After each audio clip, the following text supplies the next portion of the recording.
सभी का मेरे चैनल द स्टोरी कट्टा में स्वागत है।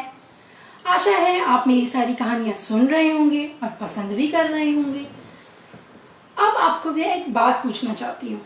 आपको याद होगा मैंने आपके साथ कलाम जी की कुछ कहानियाँ शेयर की थी।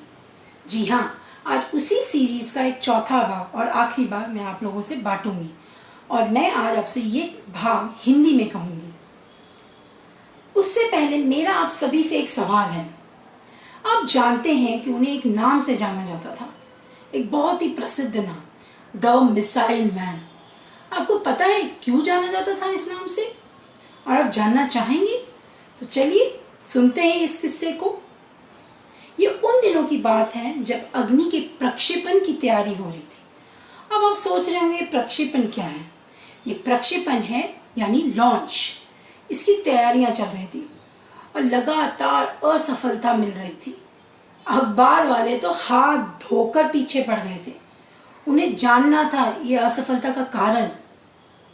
और कलाम जी ये सब देखकर बहुत परेशान हो रहे थे। एक बार तो एक कंपनी ने एक ताना भी कस दिया कि इन्हें तो मक्खन का इस्तेमाल करना चाहिए ईंधन के तौर पर अग्नि की उड़ान भरने के लिए। तब क्या था, अब कलाम जी और उनकी टीम इन सब का मनोबल टूट रहा था। तब अचानक से कलाम जी ने सोचा, नहीं, मुझे मेरी टीम का साहस बढ़ाना होगा, मनोबल बढ़ाना होगा। जिस तरह से मुझे साथ मिला था मेरे चेयरमैन प्रोफेसर सतीश धवन का, उसी तरह मैं अपनी टीम का साथ दूंगा। और फिर उन्होंने एक सभा का आयोजन किया और इस सभा में उन्होंने 2000 से 2500 लोगों को संबोधित किया। और पता है उन्होंने क्या कहा? उन्होंने कहा, मैं जानता हूँ विज्ञान में ऐसी देरियाँ होती रहती हैं और सफलताएं भी मिलती हैं, पर हम मेहनत ज़रूर करेंगे, कड़ी मेहनत करेंगे और हम अपने देश के लिए इतना तो कर ही सकते हैं। और अग्नि का प्रक्षेपण बाधा रहित सफलतापूर्वक होगा। ये सब सुनकर वहाँ पे बैठे लोगों का मनोबल दुगना हो गया और दूसरे दिन से ही वे कड़ी मेहनत करने लगे और अग्नि के प्रक्षेपण की तारीख तय हुई 22 मई 1989 यानी 22 मई 1989।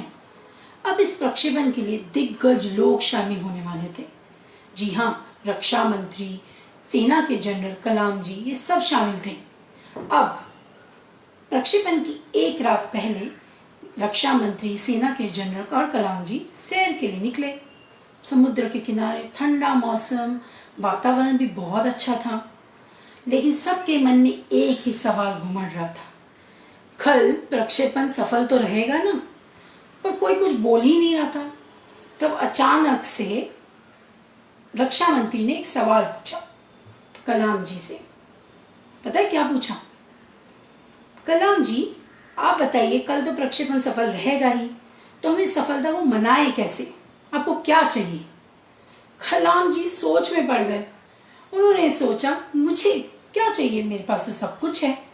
आपको क्या लगता है उन्होंने क्या मांगा होगा?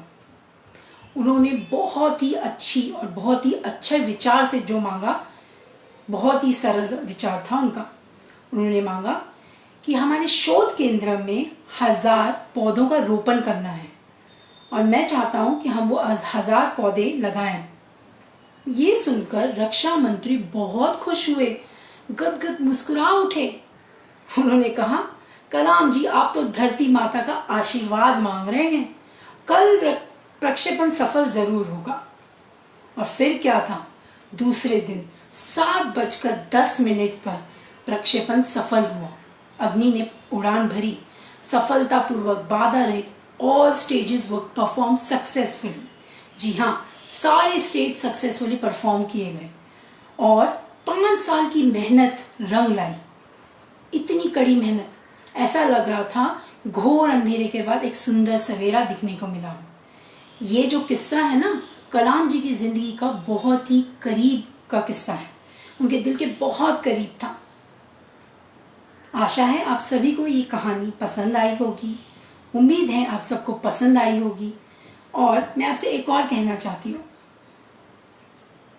जो अपने कदमों पर, काबिलियत पर विश्वास रखते हैं, वो अपने मंजिल तक पहुंच ही जाते हैं। धन्यवाद।